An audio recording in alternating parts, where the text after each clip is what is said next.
Olá, pessoal. Bom dia, boa tarde, boa noite, no seu horário que vocês estão vendo o vídeo, né? Espero que vocês tenham aí uma ótima semana, um ótimo início de semana. E vamos iniciar nossa aula, tá? Nossa aula de hoje, né, sobre farmacêuticas e suas vantagens, né? A gente vai falar da farmacologia e as formas farmacêuticas existentes. Então, para início, a gente tem que entender qual que é a importância das formas farmacêuticas, né? Então, formas farmacêuticas dos medicamentos são dispostos para o uso imediato, resultante da mistura de substâncias adequadas para determinadas finalidades terapêuticas, né? Então, a maneira como as drogas se apresentam para uso, de acordo com a forma farmacêutica, tem-se a via de administração. Pessoal, o que é uma forma farmacêutica? Forma farmacêutica é como o fármaco se apresenta para o nosso cliente. Então, como ele está na prateleira, né? Qual o formato que ele está na prateleira? Então, ele está na forma de comprimido, ele está na forma de cápsula, ele está na forma líquida, como que ele está se apresentando na nossa prateleira. Então, isso nós chamamos de forma farmacêutica. Então, o que é forma farmacêutica? É como o fármaco se apresenta na prateleira para o meu paciente, né? Ou para o meu cliente. Então, como o fármaco se apresenta. Aí a forma farmacêutica são drogas, né? Não são administradas no seu estado puro ou natural, e sim como parte de uma formulação, ao lado de uma ou mais substâncias não medicinais, que são os adjuvantes ou excipientes, né?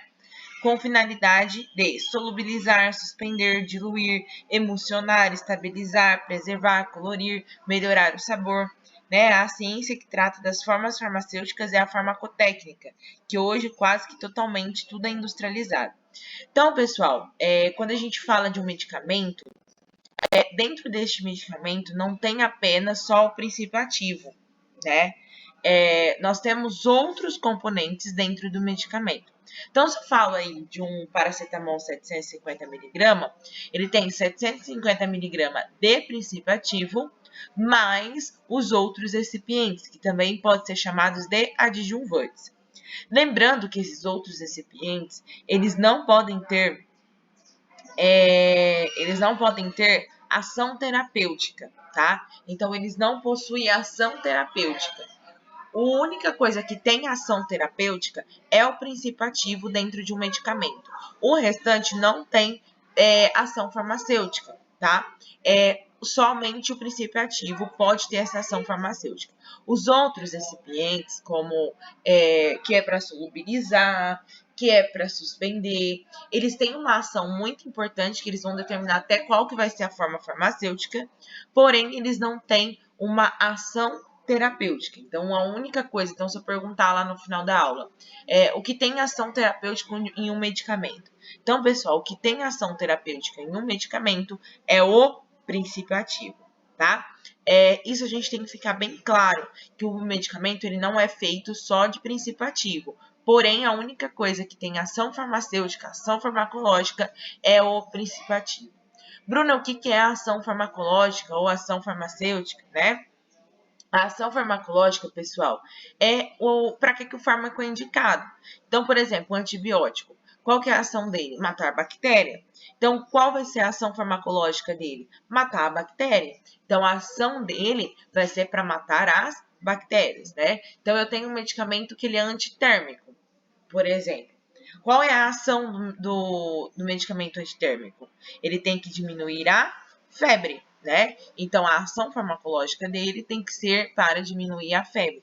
Então, é a ação que esse medicamento vai fazer, né? E os recipientes ou adjuvantes, eles não podem afetar essa ação, né? Não podem afetar a ação do princípio ativo. Eles têm que ser inertes, né? Eles não têm que ter ação, eles têm que ser inertes. Porém, os princípios ativos, eles podem causar alergias, por exemplo, ou no paciente diabético, né, ter problema por causa do recipiente e não por causa do princípio ativo. Então, assim, a gente tem alguns corantes, por exemplo, que tem pacientes que têm alergia a esse corante, que não pode tomar, né, nenhum medicamento que contenha corante, né? E por que que isso acontece? Né? Por que que isso ocorre? Porque ele tem alergia ao princípio ativo? Não, ele tem alergia ao corante daquele determinado medicamento. Então, a gente tem que ficar bem atento a isso para poder orientar o nosso paciente, né? Porque às vezes ele toma um medicamento e ele acha que ele tem alergia àquele princípio ativo. E na verdade não é aquele princípio ativo, né? Ele tem alergia a algum recipiente daquela formulação. Então ele é inativo, ele não pode ter ação farmacológica, porém ele pode ter uma reação adversa, tá? Então toda vez que a gente pega a bula, vai estar escrito assim, quando não utilizar, né, esse medicamento. Não utilizar esse medicamento quando tiver hipersensibilidade ao princípio ativo ou qualquer componente dos seus recipientes, tá? Então, o recipiente, ele não tem ação farmacológica, porém, ele pode ter um outro tipo de reação no meu organismo, como, por exemplo, a de alergia. Outra coisa, no caso, é do paciente diabético que faz uso, por exemplo, do xarope, né? A gente vai ver aqui que para ser formado um xarope, ele precisa ter, no mínimo, aí 80% da sua formulação açúcar, né? Isso quem diz é a farmacopeia brasileira, né? O que é a farmacopeia? A farmacopeia, ela é um livro onde contém todas as substâncias para preparação, para formulação, né? Então, ela vem ali falando qual a quantidade, o que tem que ser, o que tem que ter, né? Então, ela é como se fosse uma base para todas as formulações que nós vamos utilizando, que nós vamos fazendo. Então, na farmacopeia, ela é descrita que para ser classificada como um xarope, precisa ter mais aí de 80% de açúcar, né? E aí, um paciente, por exemplo, o açúcar, ele não é o princípio ativo do xarope, né? Vamos colocar aí um xarope de guaco. Qual é o princípio ativo? O guaco, certo? O açúcar que contém nele é o quê? Adjuvante, né? Ou, por exemplo, ou é recipiente, que é a mesma coisa de adjuvante. Então, quem tem que ter ação? O açúcar ou o guaco? Para tosse, é o guaco. O guaco ele tem que ter a ação farmacológica. Agora, na questão da diabetes, quem vai ter aí, que vai aumentar a diabetes do paciente, é o açúcar ou o recipiente que contém dentro desse xarope, tá?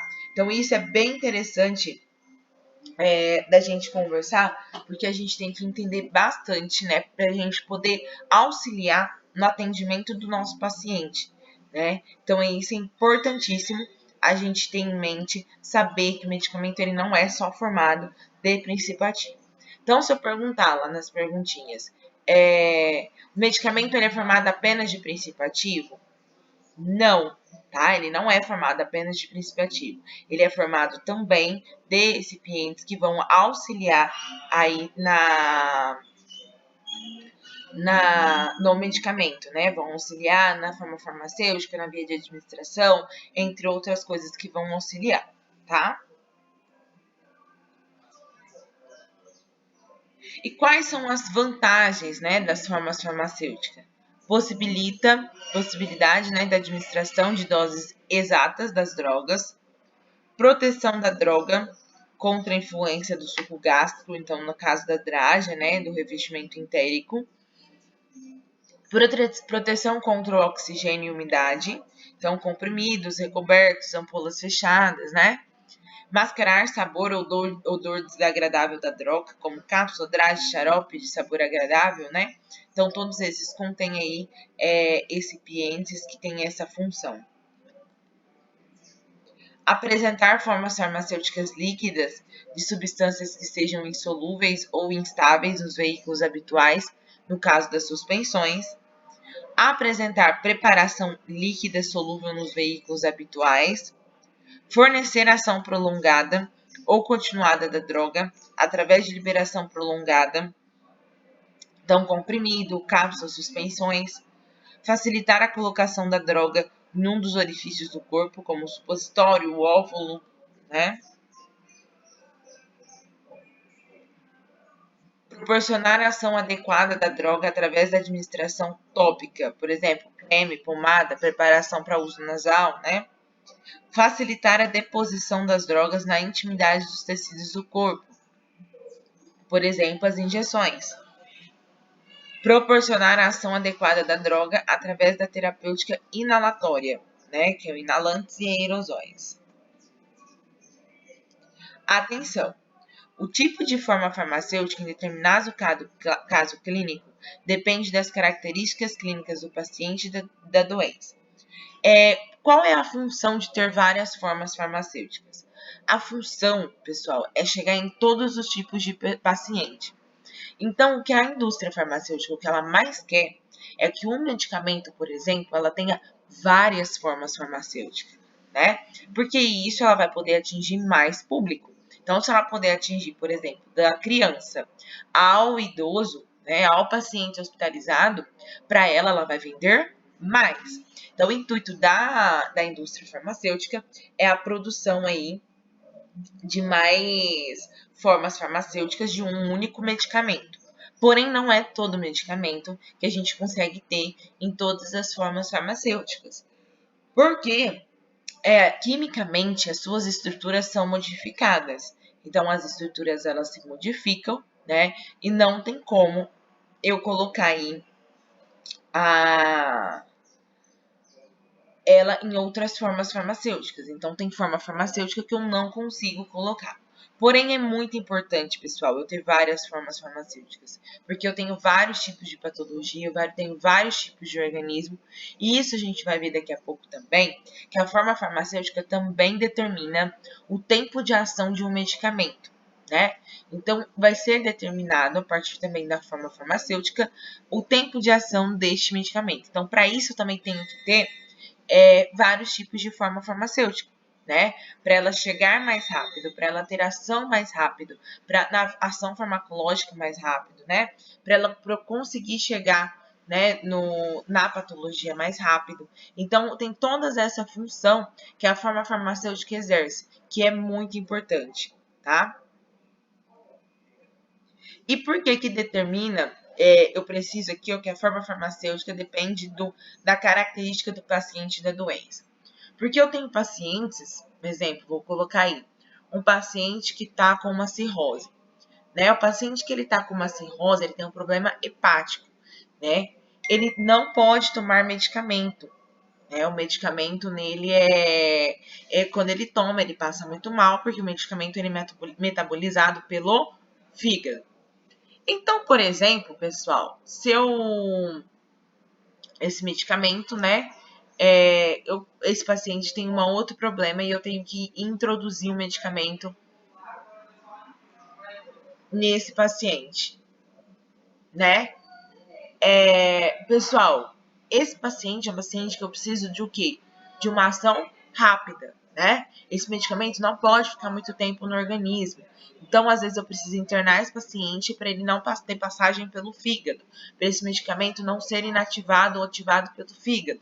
Então, por exemplo, eu posso dar uma via oral? Posso, mas ele vai ter mais problema. Então, eu tenho uma outra via que vai me facilitar. Um idoso que ele não consegue mais deglutir, né? Ou seja, ele não consegue mais tomar medicamentos de via oral. Então, eu tenho, por exemplo, outras vias, outras forma farmacêutica que vai determinar, por exemplo, intramuscular, supositório, por exemplo, uma pomada, que não vai precisar passar pelo sistema gástrico-intestinal, né? Então, tudo isso depende da característica do paciente e da patologia deste paciente. Então, determina aí, por exemplo, se eu tiver com uma dor aguda eu tenho que ser na endovenosa, né? Não posso ser, por exemplo, uma forma farmacêutica mais lenta. Tem que ser uma forma farmacêutica mais rápida, tá? Então, tudo isso interfere. Então, por isso que aqui eu coloco para vocês que o tipo da forma farmacêutica escolhida para determinado paciente vai depender do quê?